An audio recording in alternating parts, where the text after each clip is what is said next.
Well, Steve, we're coming up to the queen of the spice world, turmeric. Turmeric is that yellow coloring that you'll find in mustard. This comes from the color that's found in turmeric. Okay. It's called curcumine. Curcumine also is one of the phytonutrients of a whole range of nutrients that's found in the turmeric that is probably the most studied for anti-inflammatory properties. There you go. And from that, about 20 years ago, 15 years ago, there's been a lot more studies into seeing what the role of inflammation is in disease.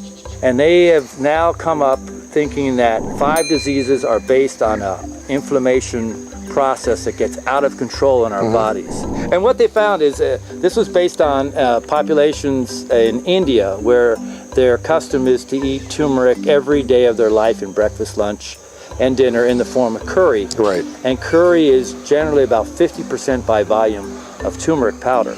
So these people have eaten it since they're children, and they found when they got to about 60 years of age to 100 that population had 1/4 incidence of those. 1/4? Yeah, of the diseases that we mentioned, compared to European and North American culture. This is something that we can take from another culture and apply to our culture.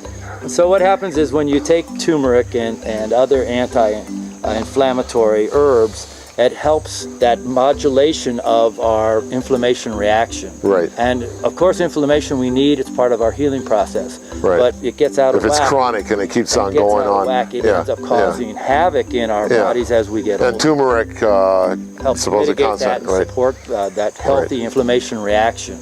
Okay, now Steve, I've learned a lot about turmeric. And you've taught me a lot, but I'm going to tell you one thing that you probably didn't know, because I was reading the Hollywood Journal. You know who takes this? No, who? Mick Jagger.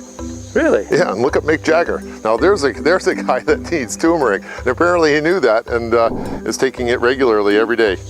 Steve, thank you very much. I feel a whole lot smarter now, and I'm feeling good and strong and punchy you look now a lot less inflamed. Yeah, I don't look as inflamed, do I?